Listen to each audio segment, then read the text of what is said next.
Welcome back to Beijing. This moment right now feels like a tipping point. All over the world, governments and businesses are realizing that what's good for the environment has finally become good for the bottom line, too. Many American businesses agree, but our government does not. Why is our president so committed to bringing back coal? I have to say, I don't know, but he sure is. The location for President Trump's latest rally was hardly a surprise: West Virginia. The man joining him on stage, the state's Democratic governor and a billionaire coal magnate who announced to a pumped-up crowd he was switching parties and becoming a Republican. Today, I'll tell you as West Virginians, I can't help you anymore being a Democrat governor. Trump won West Virginia by 42 points in November. It was a state where he visited early and often, where his crowds were among the most enthusiastic, and a place where everyone knows coal is king. I like hard hats. Let's see if it's a hard hat. It's a hard hat.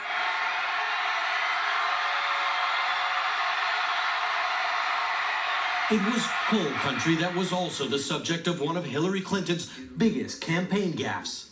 We're going to put a lot of coal miners and coal companies out of business, and we're going to make it clear that we don't want to forget those people. Remarks like that don't play well in coal country. Despite low approval ratings nationwide, the president remains hugely popular in big coal-producing states like West Virginia, Wyoming, and Kentucky. And despite the fact that there are now twice as many solar jobs as coal jobs in the U.S., it doesn't seem like this president is interested in moving on anytime soon. I hear you on this. I need IFB. I'm not hearing IFB. Will you cue me? One American city has become the symbol of the struggle between coal and renewables, between the glory of the past and the promise of the future. We asked NBC News' chief environmental correspondent, Ann Thompson, to pay that city a visit. An all-American city trying to move beyond its past. Today's Pittsburgh gleaming on three rivers, the city President Trump highlighted to justify withdrawing from the Paris Climate Agreement. I was elected to represent the citizens of Pittsburgh, not Paris. A shout-out Pittsburgh's Mayor Bill Peduto took as a cheap shot. He's representing an old image stereotype of Pittsburgh, an old image stereotype of a city that we're very, very proud of, that's part of our heritage, but is also part of our past. Peduto should know the mayor was born here in the shadow of the steel mills and the coal mines that powered them. Both of my grandfathers worked in the mills.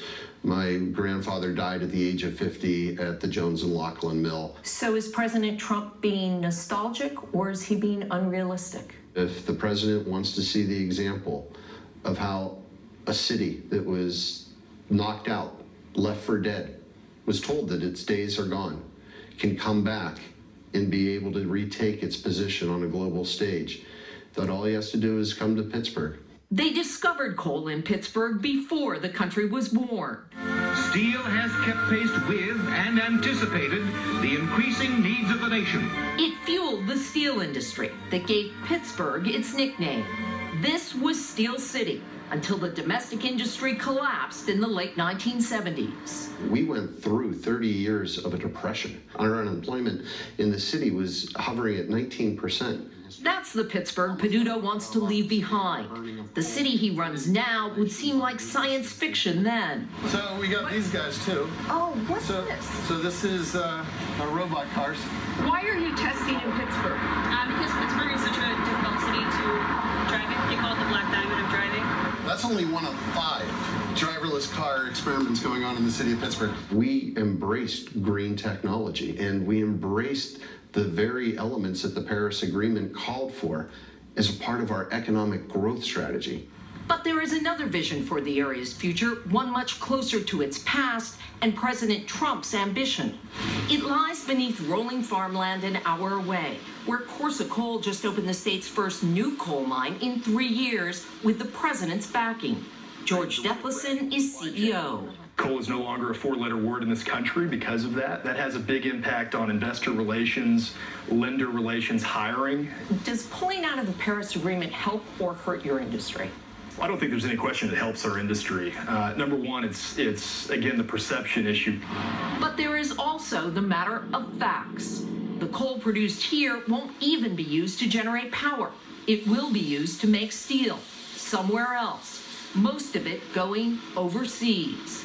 Today, with automation, mining, like so much else, isn't as labor-intensive as it once was.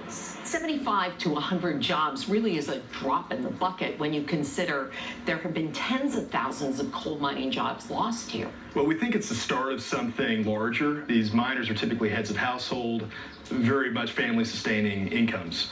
A ripple effect felt at John Road's nearby Coal Miners Cafe. It's not 70 to 100 jobs, it's 70 to 100 families that can do something. They can go out to eat, they can go to movies and do what they want to do. But Pittsburgh's mayor says the president's vision is blind to reality. I think he's giving a false promise to those who desperately need hope. What's the problem with trying to revive that industry? That the industry's already passed. In its heyday of steel production, people used to describe Pittsburgh as hell with the lid off. On his phone, Peduto shows me pictures of the city during World War II. 12 noon. It's pitch dark. It's pitch dark. The lights would run 24 hours a day in downtown Pittsburgh because of the amount of pollution took away from the ability to see. The smog cleared up when homeowners switched from coal to natural gas. Today, utility companies are doing the same, switching to cleaner natural gas, wind, and solar instead of coal. Economics is the pile driver that is pushing down the coal industry. Eric Schaefer used to work for the Environmental Protection Agency. Now he leads the nonpartisan watchdog group, the Environmental Integrity Project. Can the current White House return the coal industry to its glory days? I don't think so. I don't think you can bring coal back with campaign promises, and I don't think killing environmental rules that protect our air and water is going to save work in the coal industry at all. Since the president took office, coal mining has added 800 jobs, and there's an uptick in production. And at the new mine, there's a sense of optimism in the air. We're very proud of what we're doing here. And it would be great if the country could see that. In Pittsburgh, Mayor Peduto sees the mine as just a temporary fix. Like the steel mills his grandfathers worked in, a symbol of the past, not a road to the future. So if coal is not Pittsburgh's future, what is? There's nothing progressive about telling a coal miner they don't have a job. So we want to be able to work with them, to be able to help them to see how our economy is now booming in technology, in medicine, in renewable energies, and be able to say there's a future for you too. Pittsburgh electing to stay in the Paris Agreement to build a greener, more prosperous city. Sometimes distance gives us perspective. Beijing is a long way from Pittsburgh, and here the debate about coal is basically over. People here moved on, and so is the technology. Next up, the most senior American diplomat in China was expected to defend a policy he thought was just wrong. So he decided he wouldn't. You serve until you can no longer serve. You have to get up in the morning, particularly at senior levels, ready to resign that day. That story is next. Stay with us.